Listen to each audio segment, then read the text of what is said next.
Hello and welcome to this week's Women's Football Chat. My name is Chris Gadsby. I'm here every Tuesday at 6 p.m. bringing you the very latest from specifically the third and fourth tiers of women's football here in England. That's the FA Women's National League.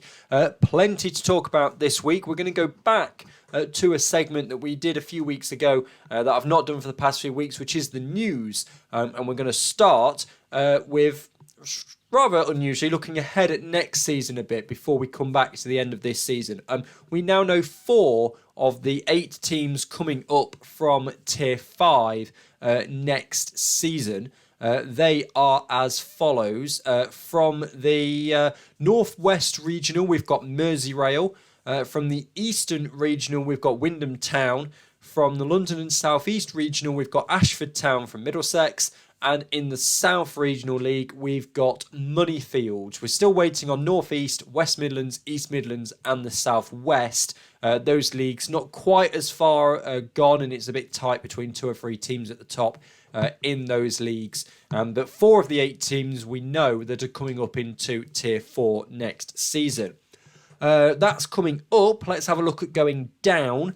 Coventry United got a great victory at the weekend. A victory over Lewis, and that has set up this showdown this Sunday. Coventry United against Watford. It's the last game of the championship season. They're the bottom 2 sides. Winner stays up. There's 2 points between them. Coventry United have to win. Anything else and they're down. But if Coventry United do win, then it's Watford that come down. Now, excuse me, that's going to have some effect on the league's next season. I've been having a look at the club map on the Talking Woso website, and it's interesting because from an FA Women's National League point of view, obviously we have this promotion playoff on the 21st of May. From a FAWNL perspective, I think it's better for Coventry to come down. And the reason I say that is I think Coventry can go into either the north or the south. They're so close to the likes of West Brom. I would say Wolves as well, but Wolves could not be in the league next season. But they are so close to West Brom and Bournemouth St Michael's, who are going to be in Tier 3 next season as well, that I don't think it's really going to make a difference where they go. Of course, if Watford come down, and they're only, they're at the M25 essentially, and say Wolves go up, we're going to need another side into the Northern Premier Division because of wanting these equal leagues, which, yes, I think is a lot better. Now, the northernmost side in the south at the moment, and I say at the moment because they're still in a bit of a relegation fight, is MK Dons. Now, Milton Keynes is kind of, for those who don't know so much, in terms of geography, is kind of just a bit south of Cambridge. So it's still a trek. Now, if MK Dons are the ones that go down, the next most northern side are Ipswich, but they're right over on the coast.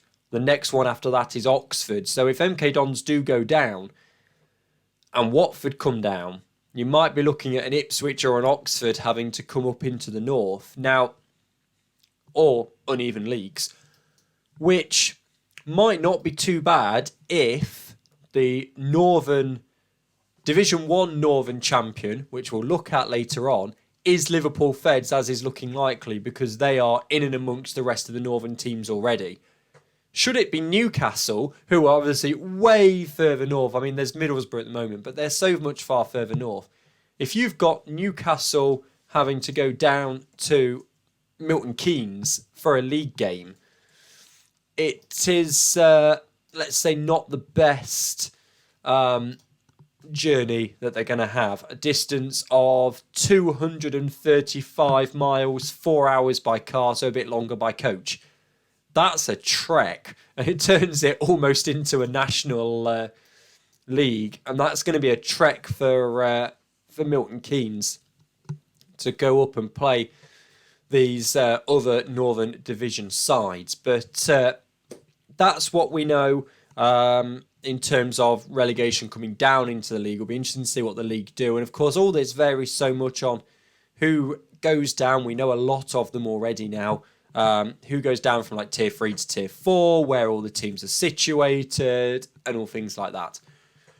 But that's the situation from going down from Coventry or Watford. We've also had a few movement of fixtures as well. There are now 3 games being played on May the 8th. So this Sunday is no longer the last game of the season. There's 1 game in the Northern Prem, which isn't going to make a difference to any promotion relegation. There's 2 games in North 1, which could both be important for the promotion and relegation. We've got Newcastle are playing their final game of the season. Now, of course, they could be out of the title fight by that point. It depends if Liverpool get what they need this weekend. But they could also be in with a shout of winning the division. And then there's one other game in the Division 1 North as well on the 8th, which is Annex Town against Bradford City. Now, Bradford at the moment could still end up in a bit of difficulty towards the bottom of Division 1 North. We'll have a look at that as well because there are still 3 teams that are in a bit of a fight at the bottom. So we'll see what happens with that over the course of the coming 2 weeks. But that has covered the news. So let's have a look now at the results from the past week, as we tend to do. We'll start, as we always do, in the north. We had 1 game in the week, Brighouse Town against Sheffield. Imogen Poultice-Williams getting the only goal of the game for Brighouse, and that result relegated Sheffield in midweek as well. We'll go through to Sunday now then. So Brighouse against Wolves. Wolves dropping points again. Very rare they do that this season, but of course the title's already sewn up. Leah Jade Embley with the goal for Brighouse Town. Marie Gauntlet in the 18th minute with the only goal for Wolves. Loughborough 4, Fylde 1. Loughborough really in the last few weeks put a string of strong results together, and that's what they needed to do in order to secure their safety. A 4-1 victory over Fylde. Now, Fylde don't have their team on the website yet, but Loughborough Lightning only have 2 goals put on the website because there were 2 penalties on there as well. So Chloe Young from the penalty spot in the 48th minute, Rosetta Taylor in the 76th minute, Laura Steele in the 85th minute from the penalty spot, and Anna Renkin in the 91st minute. 4 goals for Loughborough. Sheffield 1, Middlesbrough 1. There's no information about that game up yet either. I'm recording this relatively early on Tuesday morning, so there's just not quite been that time yet. But we've worked later on and everything else. I've just had to get this recorded a bit earlier. Stoke City 3, Hull City 0. Racine Kivel, Kelsey Richardson and Elizabeth Steele with Stoke's goals. And then an 8-0 victory for Burnley over West Bromwich Albion, but there's no information about that game on the website at the moment yet either. Northern Table then, that big victory for Burnley lifts them up a couple of places over Huddersfield Town and Nottingham Forest, who didn't play this weekend. They were in the finals of the Cup and the Plate. We'll come on to that later. But this is the result of the table now. As you can see, the max column is gone because the 3 teams are now down. Hull, Sheffield and Middlesbrough. Wolverhampton Wanderers, as we know, were given the title a couple of weeks ago. So the Northern Premier Division, there's still a bit of movement that could be done within those teams within the top half. There's 1 game to go with 3 teams tied on 43 points. So Burnley, Huddersfield, Forest could move between 4th and 6th. Fylde are going to finish 3rd. Derby are going to finish 2nd because Fylde have played all of their games. Brighouse are guaranteed to finish 7th. West Brom are guaranteed to finish 8th. Loughborough and Stoke could swap. And then those 3 teams at the bottom. Hull could, if they were to win their final game on the 8th, could go above Sheffield if they don't get anything from their final 2 games this week. But pretty much the Northern Premier Division, other than those 3 teams that have those movement arrows against them this week, it's all pretty much set where the teams are going to finish. Right, Southern Premier Division, only 4 games to talk about this week. Southampton 2, Portsmouth 0. in midweek. Goals for Southampton, Lucia Kendall and Sophia Ferro. And then at the weekend, Gillingham 2, Cardiff City 1. Really important result for Cardiff to try and get, and they didn't manage to do so. Vicky Ashton-Jones in the 41st minute, Amy Russ in the 60th minute with the 2 goals for Gillingham. Cardiff information not on the website yet. Ipswich-Oxford, this was an important game for Oxford, and they got the win through Merrick Will in the 86th minute. Sadly, of course, Southampton have already run away with the title, but we were looking at these fixtures for Oxford as being difficult ones. They managed to get the win away at Ipswich with a late winner, as I said, to Merrick Will to win 1-0. And then Plymouth Argyle, as we were expecting, as we said last week, beating Hounslow by 5-0. Gabby Alphys in the 5th minute and the 41st. Zoe Cunningham in the 11th. Natasha Natman 29th. And Kaylee Lane in the 47th gave them a convincing victory. Let's have a look at the table then, and still all to play for with just a game to go. Southampton, of course, we know are at the top. Oxford, though, could climb above Ipswich. They've now got a game in hand, and the gap has been reduced to 2 points. Then there's plenty in the mid-table. Bridgewater, Crawley, Gillingham could all swap places. Portsmouth are guaranteed to finish in that mid-table there. London Bees are now safe, but Plymouth have climbed 2 places with that victory over Hounslow, as we predicted, and they are now out of the relegation zone and in a great position, particularly with a game in hand, to stay in the Southern Premier Division next season. Milton Keynes Dons and Cardiff only have 1 game to go.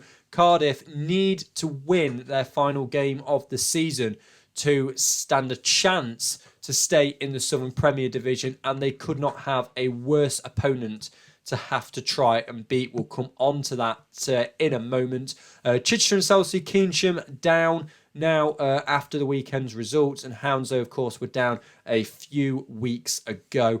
Now let's have a look at these run-ins for those 3 teams at the bottom, because Plymouth have got that game in hand. Let's have a look at it. Here we go. Plymouth on Thursday face Bridgewater United. A point will give them safety. And then the games are all finishing this weekend. Plymouth away at London Bees. MK Dons at home to Keynsham. And Cardiff away at Southampton. Having to win to stand a chance of staying in the division. Now, of course, as well as that, you've got to look at the goal difference. Now, Plymouth are on -15. Cardiff are on -16. So given that Cardiff are acquiring Plymouth to lose and Cardiff to win, that goal difference will turn into Cardiff's favour. So they have to win and hope that Plymouth lose both of their games. Now, of course, they could also rely on Milton Keynes Dons losing their game to Keynsham. Now, a draw favours MK Dons because MK Dons will be on -12 with a draw and 27 points. Cardiff are on -16, so they would have to then go and beat Southampton by at least 4 goals. Just going to check the total goals scored. Cardiff have scored more goals than Milton Keynes Dons, so Cardiff would need a Milton Keynes Dons draw. Cardiff have to win, and they have to win by either just winning if Plymouth lose both of their games, but a point for Plymouth makes them safe, or a win by 4 goals and a Milton Keynes Dons draw. Now, just to put into context the difficulty of that for Cardiff, they lost 4-0 to Southampton earlier on in the season at home. And I'm just going through Southampton's season, and Southampton haven't conceded 4 all season. So for Cardiff to go and put 4 past them on the final day, Southampton have conceded 9 goals all year in 24 games, and you're now trying to come out and put 4 past them in 1 game. I just can't see it happening for Cardiff. I think Cardiff are going to be in South West next season. I can't see them beating Southampton on the final day, particularly when Southampton are at home. They're going to want to go out on a high, having got 2 trophies this season now, as we'll come on to. And even if they do, my gut instinct is that Plymouth, with their game in hand as well. Bridgewater are in 4th, but they've got nothing to play for. London Bees are in 8th. Plymouth could easily get a point against London Bees, and I think MK Dons are going to beat Keynsham. I think Cardiff are going to go down. Is my honest opinion. Out of those 3, it's one of those 3, and I think it is going to be Cardiff. Right, let's have a look at Division 1 North. There's plenty to discuss in Division 1 North. Let's start with the games in midweek then. So on Tuesday, Barnsley losing by 3-0 to Stockport County, but there's no information about Stockport County on the website yet. So let's move through to Wednesday. Annex Town 2, Durham Sestra 5. Goals for Durham Sestra, 2 for Nikki Rose Gears, 20 and 25th minute. Then there was a goal to Megan Elliott, 35th minute. And Jennifer Knowles in the 41st minute. Then an own goal in the 43rd minute. Then Durham were 5-0 up by half time. Now, Annex Town got 2 in the second half. Emily Henderson, 69th minute. Lucy Bowman, 72nd minute. And that brought it back to 5-2. But I think by half time, the points were well and truly with Durham Sestra. And then Liverpool Feds, with their game in hand over Newcastle, a 2-1 victory over Chorley. Demi Devereaux, 65th minute. Bethany Donoghue, 76th minute. Immediately answering back to the 74th minute equaliser to Jessica Gillen. Then at the weekend, Bradford and Norton Stockton Ancient shared a 6-goal game. Lily Patrick in the 3rd minute opening the scoring for Norton Stockton Ancients. Bianca Owens getting 2, 28th minute, 62nd minute. Bradford City in the second half really bringing it back. But first half, Sophie Hawkins, 38th minute, meant they went in 2-1 down. Then 2 goals for Charlotte Stewart, 58th and 72nd minute, made it 3-3. Barnsley, really important 3 points home against Chester Street Town, as we thought might happen. Chester Street Town's goal, Isla Maggs, getting their only goal. But for Barnsley, Courtney Cosmore, 36th minute. 32nd minute, Jodie McAlsher. 43rd minute, Tavine Miles. 23rd minute, Eve Marshall getting their first goal. The first goal, Natalie Shaw from the penalty spot in the 19th minute. And Barnsley, the convincing 5-1 winners. Durham Sestra then, their second 5-2 victory of the week, coming against Chorley, this time at home. Goals to Durham, Megan Elliott, 19th minute. Jennifer Knowles, 31st minute. Ellen Turnbull, 48th and 79th minute. Nikki Rose Gears, 49th minute. 2 goals for Chorley, 22nd minute Jessica Gillen and 47th minute Bethany Worth. And then finally for the Division 1 North at the bottom, a 0-0 draw between Liverpool Feds and Leeds United mean that they drop points. Let's have a look at the Division 1 North table then. As you can see there, Liverpool Feds, they could have got themselves too far ahead of Newcastle United this weekend, but they haven't managed to do so. So Newcastle United could still catch them if Liverpool Feds lose their last game of the season. Barnsley, with that victory, lift themselves out of the bottom 3, put FC United of Manchester into it. But again, a lot of the games in and around... a lot of the teams, rather, in and around that mid-table are now set in their positions. Durham Sestra, for example. Leeds could overtake Durham Sestra. There could be some movement, but in the end, it's still one of 4 that could technically go down. Norton Stockton Ancients, Barnsley, Bradford City and FC United of Manchester. But it relies on FC United of Manchester getting some, what I would call, unexpected results. We have a look at the running at the bottom. You can see FC United of Manchester have Leeds and Liverpool Feds, who are like 4th and 1st. That's going to be a difficult one. And then those other games, as we've mentioned towards the top of the show there, Newcastle against Barnsley and Bradford against Annex have been pushed to the 8th of May, which means FC United of Manchester's season will finish before these final games. Does mean, of course, that Liverpool Feds could have already got the title by the time these last games take place, and we could already know who's down before these last games take place. So it could be very important on the 8th. It could be relatively meaningless. Obviously, at the top, if I bring that up, Liverpool Feds need just a point in that game against FC United and Manchester. Newcastle need to win both of their games, and you think they would, facing Annex Town, who are bottom, and Barnsley, who are 8th, but in that relegation fight. You'd think Newcastle would win both of those games, but a point for Liverpool Feds against SC United and Manchester in their final game of the season would be enough for Liverpool to have the title. Division 1 Midlands, then one game in midweek. And that was Leafield Athletic drawing with Sporting Cowser 0-0. So we'll go straight to the weekend. Bideford United 1, Wem Town 1. The goal for Wem Town coming to Katie Doster. No information about Bideford United yet, but that point wasn't enough with results going elsewhere. Wem Town ending up relegated. Burton Albion losing by 8-0 to Lincoln City, but there's no information about Lincoln City's scorers there as well.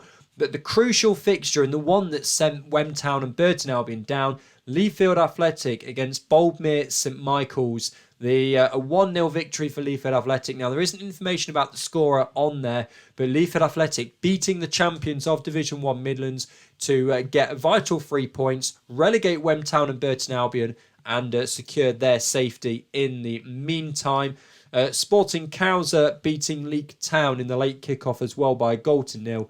Laura Smith in the 42nd minute, the only goal of that game. What it means for the table is that everything's pretty much sorted in terms of up and down. Boldmere St Michael's champions, they'll be in the Northern Prem next season. Wem Town climb a place, but as we said, that result for Leafield Athletic coupled with the draw for Wem Town means that Wem Town and Burton Albion are relegated. It's an 8-point gap as well. Given that only a couple of weeks ago it was all very tight and all the teams were in amongst it, it's an 8-point gap now, which makes it look a bit more convincing. So there is one round of fixtures to go. They are all this weekend. There's not a lot that can change. Lincoln can go above Doncaster Rovers Bells. Leek Town could climb above Long Eaton United. Solihull Moors could also climb above Leek Town. There's plenty of movement in the mid-table and movement in the relegation zone between Wem Town and Burton Albion, but they are all down. Right, South East, only one game to talk about, and it was an important one. It was the Cambridge Derby, United against City. City winning by 4-1. 2 goals for Isabella Simmons and 2 goals for Grace Stanley. Put them well out of reach of Cambridge United. Their only goal, Laura Baker, meaning it was finished 4-1. And the victory for Cambridge City climbs them a couple of places above Cambridge United, who drop a couple of places because of the goal difference. Norwich City there stay in between those two sides, and they're all on 26. What it means, though, is even going into the last game of the season, we mentioned it last week, that Cambridge City's victory means it's a 5-point gap from Enfield Town. They can't close that with one game to go. So without playing last weekend, Enfield Town are now relegated as well. Of course, in Division 1 South East, all eyes on the top. Billericay Town, their final game of the season this weekend against London Seaward. A win, they take the title, go into the Southern Prem next season. Anything other than a win, #United will get another promotion. Division 1 South West then. We'll have a look at these on Tuesday. Poole Town against Southampton. Victory there for Southampton by 4-0. Brittany Gill, 46th minute and 59th minute. Lucy Meir in the 70th minute. And Hannah Samuels in the 79th minute. Exeter City beating Chesham United by 4-2. 2 goals for Connie Pengelly, 9th and 29th minute. 2 goals for Sarah Stacey, 38th and 93rd minute. Chesham United, 27th minute Emma Delves and 46th minute Kimberly Farrow. But Exeter City with the 4-2 victory. And then a good week for Southampton, another victory. 6-1 over Larkhall Athletic. Hannah Samuels in the 12th minute. Summer Kilby and Chloe Tucker both in the 21st minute. Kira Heslem in the 10th minute opening the scoring there. So 4-0 by the midway point of the first half. 65th minute Sean Wiley, 90th minute as well Sean Wiley. Chloe Snook getting 1 goal for Leafield Athletic in the 90th minute. But it was a 6-1 defeat for Larkhall. We'll have a quick look at the Southwest table because this was all decided a couple of weeks ago. It's now all done apart from one game this weekend, Southampton women against Exeter City, just to finish the season off. Exeter City could climb above Southampton with a win. Southampton could get into second if they win by 5 goals. It could actually be 4 goals with the goals scored. Let me just have a look at that. No, it needs to be 5 goals that Southampton women win by in order to take second spot. But it's just kind of an end of season game. Cheltenham get the title. It's just Southampton women against Exeter. Finally, for results then, let's have a look at those cup games because we had the final of the cup and plate competition. We'll do the plate first because that one was played at 11. That was the first game. AFC Wimbledon against Nottingham Forest.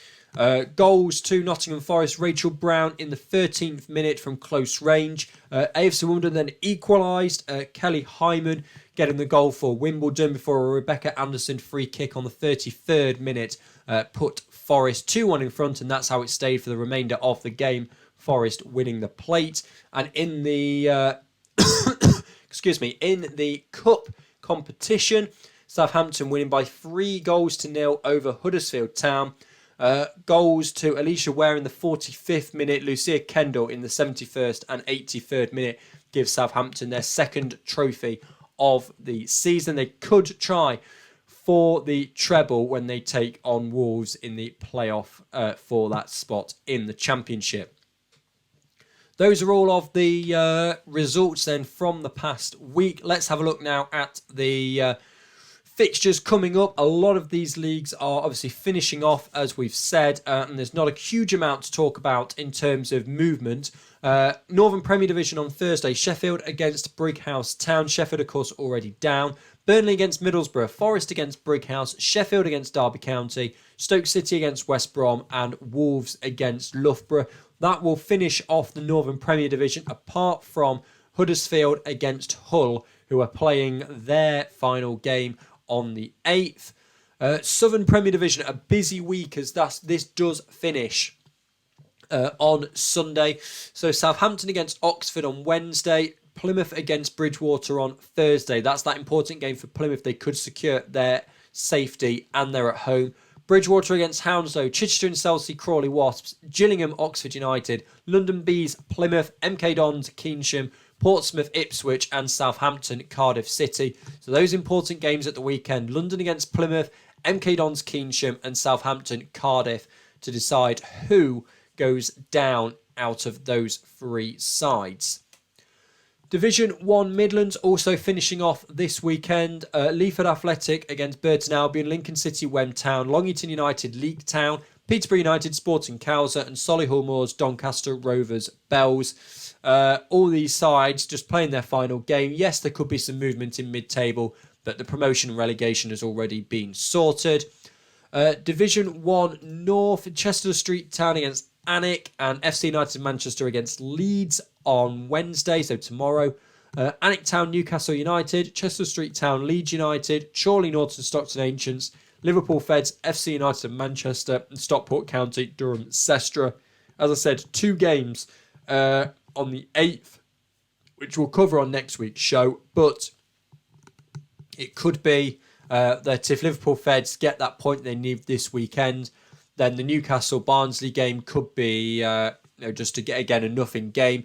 If, of course, FC United Manchester fail to get points from their games this week against Leeds and Liverpool Feds, because that would lead them down before those games for Barnsley and Bradford next week on the 8th. But should FC United of Manchester get the points that they need, then those games all of a sudden become very important a week on Sunday. Division 1 South East, of course, there's only one game that is really noteworthy in this one. It's Billericay Town against London Seaward. Billericay Town, a win, takes the title. Anything else, it's #United, so of course have already finished their season. Elsewhere, Wimbledon against Cambridge United, Actonians Cambridge City, Kent Football United, Enfield Town, and Queen's Park Rangers Norwich City.